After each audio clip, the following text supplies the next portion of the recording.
राधे राधे, हरे कृष्णा। कैसे हो आप सभी लोग? आशा करती हूँ आप सभी परम मंगल में होंगे, स्वस्थ होंगे, अच्छे होंगे। फर्स्ट ऑफ ऑल थोड़ा सा बैकग्राउंड अवॉइड कीजिएगा क्योंकि मैं नए नए घर में शिफ्ट हुई हूँ, तो यहाँ पे थोड़ी सी अभी शिफ्टिंग में परेशानी हो रही है। तो चलिए आज की वीडियो प्रारंभ करते हैं। आज की वीडियो विशेष तौर पे सावन के महीने में है। सावन के महीने में शिव महापुराण के अनुसार जो जो उपाय बताए गए हैं वो मैं आपको बताने वाली हूँ। सबसे पहले सावन के महीने में आपको क्या करना चाहिए और क्या नहीं करना चाहिए, इस पे मैं डिटेल में वीडियो बना चुकी हूँ। मैं एंड ऑफ स्क्रीन पे उसका लिंक दे दूंगी, आप जाके चेकआउट कर लीजिएगा। लेकिन अब शिव महापुराण के अनुसार आपके सावन के महीने में कौन कौन से जो उपाय हैं जो आप लोग कर सकते हैं उसके बारे में मैं चर्चा कर लेती हूँ। सबसे पहले तो सावन का महीना 14 जुलाई से प्रारंभ हो रहा है और सावन का महीना जो 14 जुलाई से प्रारंभ हो रहा है वो 12 अगस्त को विश्राम होएगा, अर्थात लगभग 1 महीने तक सावन का महीना रहता ही रहता है। इसमें 4 सोमवार पड़ रहे हैं, तो आप चारों सोमवार का व्रत कर सकते हैं, सोमवार का व्रत कर सकते हैं, मंगलवार का व्रत कर सकते हैं, मंगला गौरी माता का व्रत कर सकते हैं, मंगलवार का मंगला गौरी माता का व्रत होता है वो व्रत कर सकते हैं आप। अगर इन दोनों में से आप कोई भी व्रत नहीं रख सकते हैं तो साथ ही के साथ मैं आपको एडवाइस देना चाहूंगी कि जो सावन के महीने की शिवरात्रि होती है आप उसका तो व्रत अवश्य और अवश्य कीजिए। अगर आप उसका भी व्रत नहीं करना चाहते हैं तो फिर सावन में प्रदोष का व्रत अवश्य कीजिए, क्योंकि उसका अपना एक विशेष महत्व है। क्योंकि शिव महापुराण में भगवान ने स्वयं कहा है, भगवान शिव ने, कि सारे के सारे 12 मासों में से मुझे सावन का जो महीना है वो सबसे ज्यादा सर्वोत्तम है, सबसे ज्यादा प्रिय है।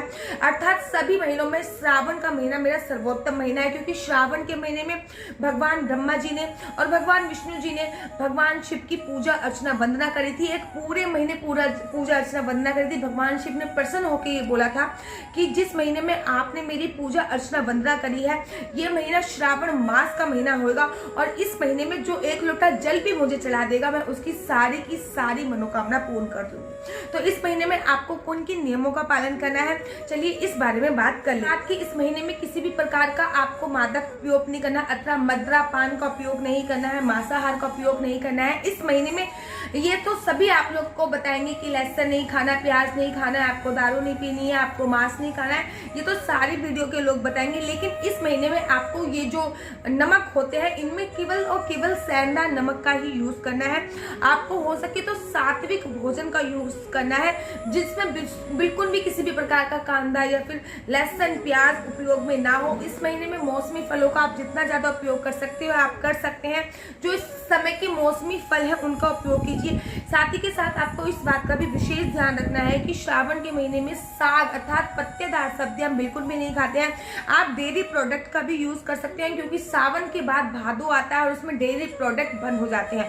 लेकिन कहीं कहीं पे ये नियम होता है, लेकिन ये शिव महापुराण में नहीं लिखा है। कहीं कहीं पे ये नियम होता है कि सावन के महीने में दही का उपयोग नहीं किया जाता, कहीं कहीं पे भादो के महीने में दही का उपयोग नहीं किया जाता।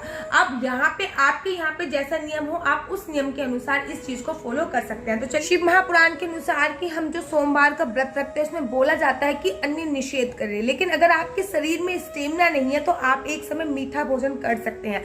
कोशिश कीजिए कि आप उस समय कुट्टू के आटे का खाना खाइए, सिंगाड़े का आटे का खाना चाहिए खा सकते हैं, साबूदाना का खा सकते हैं, आप समा के चावल की खीर खा सकते हैं।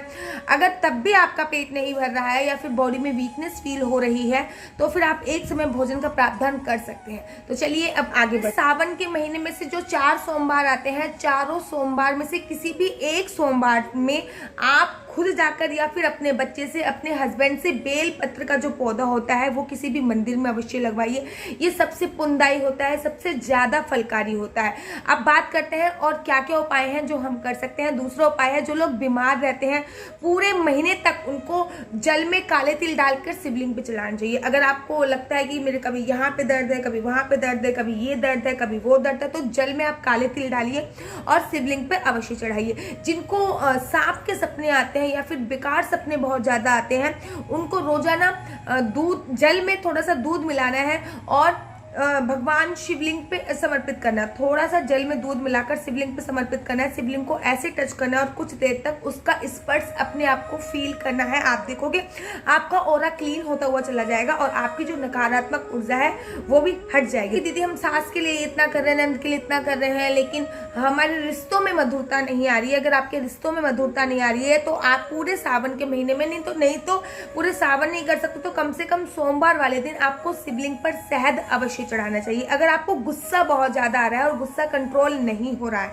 अगर आपको गुस्सा कंट्रोल नहीं हो रहा है, तब भी आप थोड़ा सा दूध में जल में दूध मिलाकर शिवलिंग पर अवश्य चढ़ाइए। अगर आपके शत्रु बहुत ज्यादा बढ़ गए हैं, आपकी दुश्मनी बहुत ज्यादा आपने पाल ली है, शत्रुता बहुत ज्यादा बढ़ गई है, तो शिवलिंग पर भांग धतूरा अवश्य चढ़ाएं। कोशिश कीजिए कि आसपास जो भी मंदिर है उसमें रुद्र अभिषेक अवश्य करें।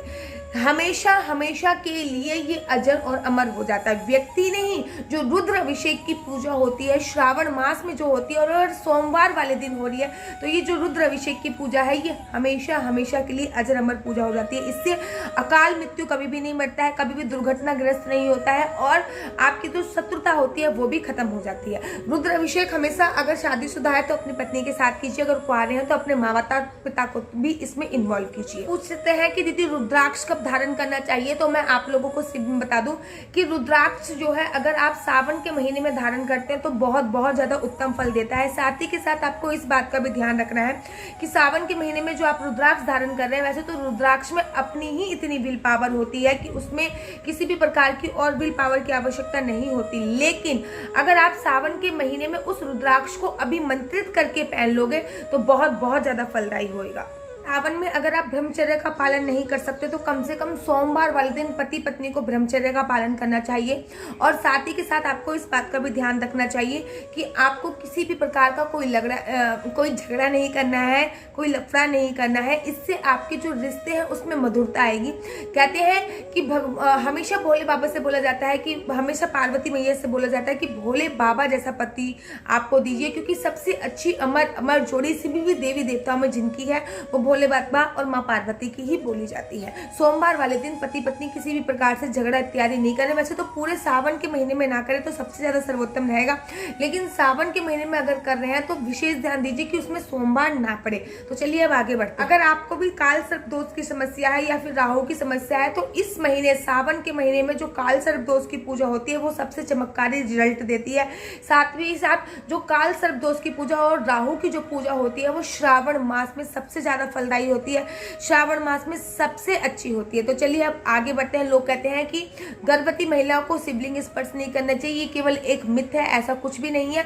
आप पूरे महीने नंगे पैर रह सकती हैं, आप पूरे महीने सावन में चप्पल का त्याग कर सकती हैं, आप पूरे महीने सावन में जल चढ़ा सकती हैं। अब लोग कहते हैं कि दीदी कुछ लड़कियां पूछते हैं कि दीदी जब हमारे पीरियड्स आ रहे हैं तब हम सावन में जल कैसे चढ़ाएं। तो जब आपके पीरियड्स आ रहे हैं और आपके कुछ दिन छूट जाते हैं तो वो आते हैं तो उसमें किसी भी प्रकार का दोष नहीं लगता, वो पूजा में ही काउंट होते हैं। अगर आप लव मैरिज करने की इच्छा रखते हैं, अगर आप चाहते हैं कि आपका मनपसंद विवाह हो तो शिवलिंग में लाल धागा माता पार्वती के साथ आपको बांधना है।